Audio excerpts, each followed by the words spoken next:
और ये देखिए राहुल गांधी और तेजस्वी यादव का काफिला अब धीरे धीरे घंटाघर की ओर बढ़ रहा है। चंपानगर से जिसकी शुरुआत हुई है, अब धीरे धीरे राहुल गांधी तेजस्वी यादव वोटर अधिकार यात्रा के तहत अब धीरे धीरे बढ़ रहे हैं घंटाघर चौक की तरफ, जहां उनका कुछ विशेष कार्यक्रम भी होगा।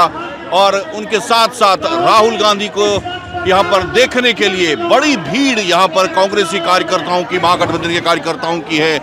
तरह तरह से स्वागत किए जा रहे हैं राहुल गांधी के जगह जगह। और लगभग 3 घंटे हो गए हैं चंपानगर से जब इसकी शुरुआत हुई, 3 घंटे से अधिक का वक्त हो चुका है और अभी भी वो घंटाघर अब पहुंचने वाले हैं और लगातार लोगों की भारी भीड़ है यहाँ पर।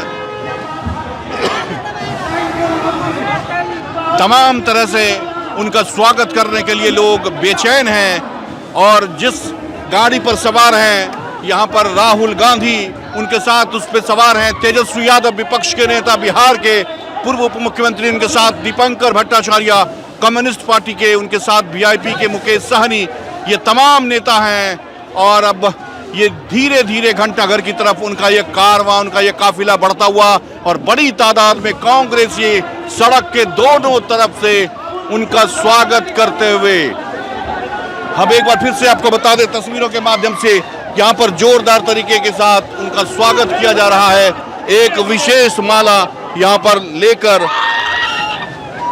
और इस माले को उन्होंने स्वीकार किया है। एसपीजी की जो टीम है उनके साथ जो चल रही है, उस टीम की तरफ से अजीत शर्मा भी उसी गाड़ी पर सवार हैं अभी भी राहुल गांधी के साथ। तो ये बड़ा भागलपुर की जनता, आप सबको यहां मैं स्वागत करता हूं। आपने एकलव्य की कहानी सुनी है? सुनिए नहीं सुनिए? सुनिए। उसका अंगूठा काट दिया था, है ना? अग्निवीर आपने सुना है? सुना है? अच्छा, अग्निवीर आपको अच्छा लगता है? तो आज जब मैं यात्रा पे निकला, मुझे रास्ते पे अमरनाथ अग्निवीर मिले। जरा खड़े होना अमरनाथ। ये देखिए, ये हैं, ये अमरनाथ है, ये अग्निवीर था, ठीक है? अब मैं, अच्छा ठहर जाओ, मगर ये मैं पहले इसकी बात बताता हूं, फिर आपके बताएंगे। तो ये अग्निवीर था। नहीं, खड़े रहो, खड़े रहो भैया। अब एक काम करो अमरनाथ, अपना हाथ दिखाओ, दूसरा वाला जहां कटा है, जहां चोट लगी है। हाँ, ये वाला दिखाओ, ये दिखाओ, ठीक से दिखाओ।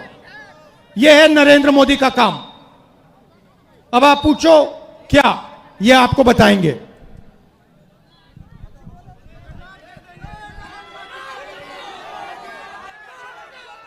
जय हिंद। मेरा नाम अग्निवीर अमरनाथ जायसवाल है। मेरी पोस्टिंग मीडियम रेजिमेंट में हुआ और पोखरण फील्ड फायरिंग रेंज में सेना का काम करते समय मेरा हाथ ब्लास्ट कर गया। अगर फोर्स मेरी तरफ होता तो शायद आज इस दुनिया में मैं नहीं रहता, लेकिन बारूद का प्रेशर मेरी तरफ ना हो के अपोजिट साइड था और मैं सुरक्षित बच गया। पर मेरे हाथ का एक उंगली काटना पड़ा और इस हाथ की सारे नसें कमजोर पड़ चुकी हैं। ये अग्निवीर में जाने के बाद 2 साल सर्विस करने के बाद मुझे वापस घर भेज दिया गया। मैं पूछूं मेरी गलती क्या थी? मेरे लिए भी वही पीतल की गोलियां होती हैं जो परमानेंट सिपाहियों के लिए। आप अपने देश के दुश्मनों से कहना कि वो हमारे लिए बारूद बदल दें, गोलियां बदल दें, क्योंकि आपने सेना बदल दी।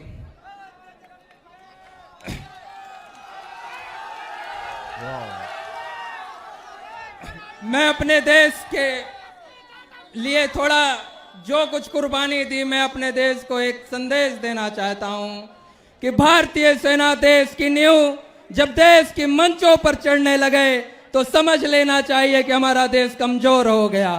और देश के प्रधानमंत्री को एक संकेत करना चाहता हूं कि आपके सचिव ने, आपके विशेष सलाहकार ने आपको यह सलाह नहीं दिया कि पागल, सेना और शेर नहीं छेड़े जाते, क्योंकि ये पलटवार करते हैं। और जब ये पलटवार करते हैं तो जॉर्ज की शासन समाप्त हो गया। जब ये पलटवार करते हैं तो अंग्रेज समाप्त हो गए। हम अपने सम्मान का बदला लेकर रहेंगे। आप नहीं विश्वास होता तो राहुल भैया की रैली का कोई भी वीडियो उठाकर देख ले।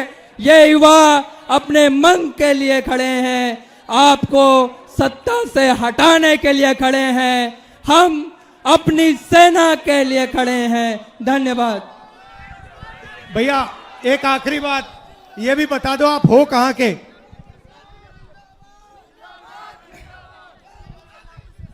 मैं अयोध्या निवासी हूं। हम अयोध्यावासी अपने मर्यादा पुरुषोत्तम भगवान श्री राम को भैया कहकर संबोधित करते हैं। मैं अयोध्यावासियों को एक संदेश देना चाहता हूं कि हमारे भैया भगवान श्री राम अयोध्या में हैं या नहीं, लेकिन वर्तमान समय में एक हमारा भाई, हमारा भैया दिल्ली में है जो हमारी बातों को सुनता है। साथियों धन्यवाद।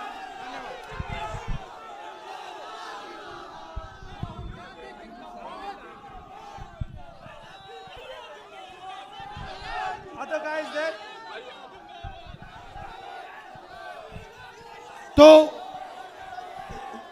देखिए, जो भी युवाओं के लिए रास्ते थे, सेना का रास्ता, डिफेंस का रास्ता, पब्लिक सेक्टर का रास्ता, एग्जाम का रास्ता, रोजगार का रास्ता, ये सारे के सारे एक के बाद एक बंद कर दिए गए हैं। पहले सेना में हमारे लाखों युवा जाते थे, देश की रक्षा करते थे, उन्हें पेंशन मिलती थी, उनकी रक्षा होती थी, उनको प्रोटेक्शन मिलता था। आज एक अग्निवीर का हाथ चला गया है, मगर उसको कोई मदद नहीं की जा रही है। उसे परे करके हटाकर लात मारकर घर भेज दिया गया है।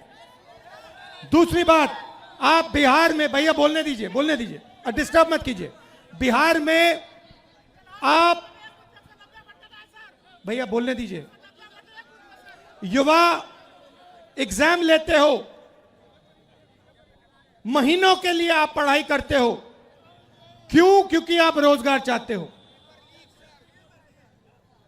एग्जाम का दिन आता है, उससे पहले पेपर लीक होता है।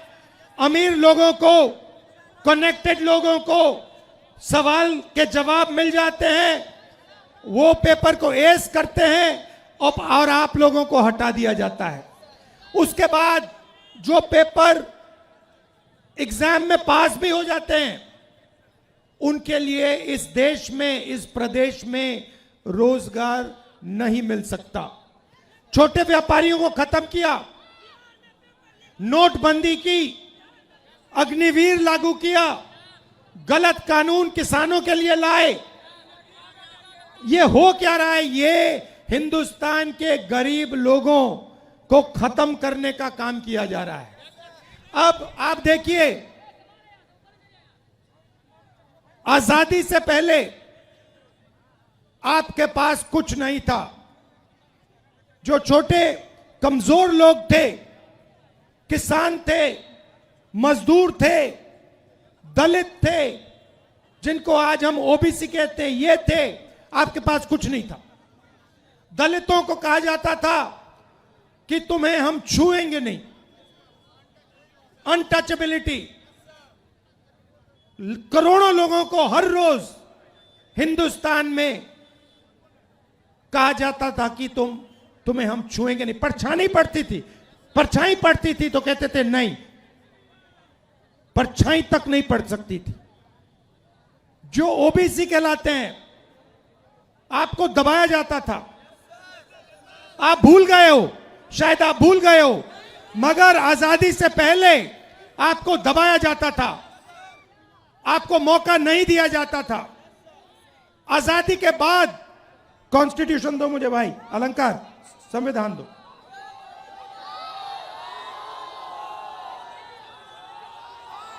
आजादी के बाद ये आया, ये संविधान आया और इसमें लिखा है कि हिंदुस्तान के सब लोग एक जैसे हैं, कोई बड़ा नहीं है, कोई छोटा नहीं है, सारे के सारे लोग एक जैसे हैं और हर व्यक्ति को, किसी भी जात का हो, किसी भी धर्म का हो, हर व्यक्ति को यह कॉन्स्टिट्यूशन, यह संविधान एक वोट देता है।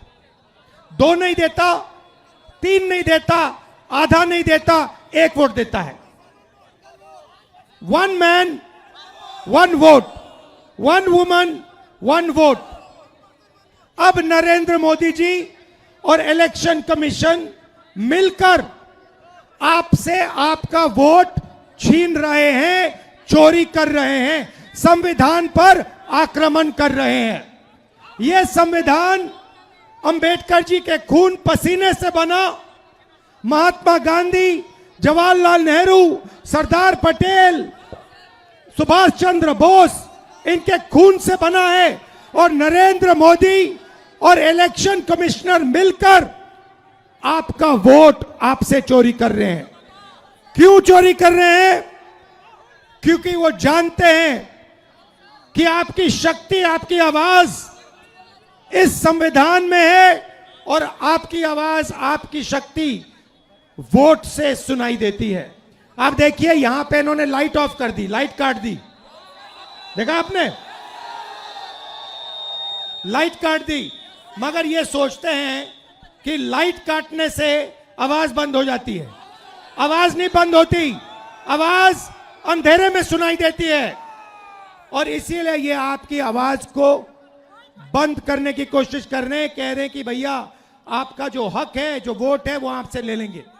महाराष्ट्र में चोरी किया, हरियाणा में चोरी किया, कर्नाटक में चोरी किया, अब बिहार आए हैं और बिहार में इस यात्रा ने इनको मैसेज दिया है, भागलपुर ने, गया ने, पटना देगा कि बिहार में एक वोट चोरी नहीं होने देंगे, एक वोट चोरी नहीं होने देंगे। आज मेरे पास एक व्यक्ति आया, मुझे वोटर कार्ड दिखाता है, कहता है राहुल जी मैंने लोकसभा चुनाव में वोट किया है, मैंने लोकसभा चुनाव में वोट किया है और अब इलेक्शन कमीशन मुझे कह रहा है कि मेरा वोट काटा जा रहा है। मुझसे पूछ रहे हैं वो, मेरा वोट क्यों काटा? मैंने उनसे पूछा भैया आपका नाम क्या है? नाम क्या है? नाम बताया। फिर मैंने कहा कौन सी पार्टी के लिए वोट करते हो? कहता कांग्रेस पार्टी। मैंने कहा समझ गए बात, क्यों काटा है आपका वोट? क्योंकि आप कांग्रेस पार्टी को वोट देते हो, आप आरजेडी को वोट देते हो, आप वीआईपी को वोट देते हो, आप सीपीआईएमएल को वोट देते हो, इसलिए आपका वोट काटा जा रहा है। सीधी सी बात है। तो मैसेज एक है, वोट चोर गद्दी छोड़, वोट चोर गद्दी छोड़, वोट चोर गद्दी छोड़। और अब वोट चोर महाराज बिहार आए, आज गया गए और कहते हैं एसआईआर की बात करते हैं। भाइयों और बहनों, एसआईआर की बात करते हैं और मैंने जो मुद्दा उठाया, जो माधेपुरा कर्नाटक की एक विधानसभा में 1 लाख फर्जी वोट निकले, जिसके माध्यम से बीजेपी चुनाव जीती, उसके बारे में प्रधानमंत्री कुछ क्यों नहीं कहते हैं? हरियाणा के चुनाव के बारे में कुछ क्यों नहीं कहते? महाराष्ट्र के चुनाव के बारे में कुछ क्यों नहीं कहते? मणिपुर में जो हो रहा है उसके बारे में कुछ क्यों नहीं कहते? सच्चाई यह है भाइयों और बहनों कि इलेक्शन कमीशन और प्रधानमंत्री बीजेपी मिलकर लोकतंत्र को खत्म करने में लगे हैं, संविधान को मिटाने में लगे हैं और आपका वोट चोरी करते हैं।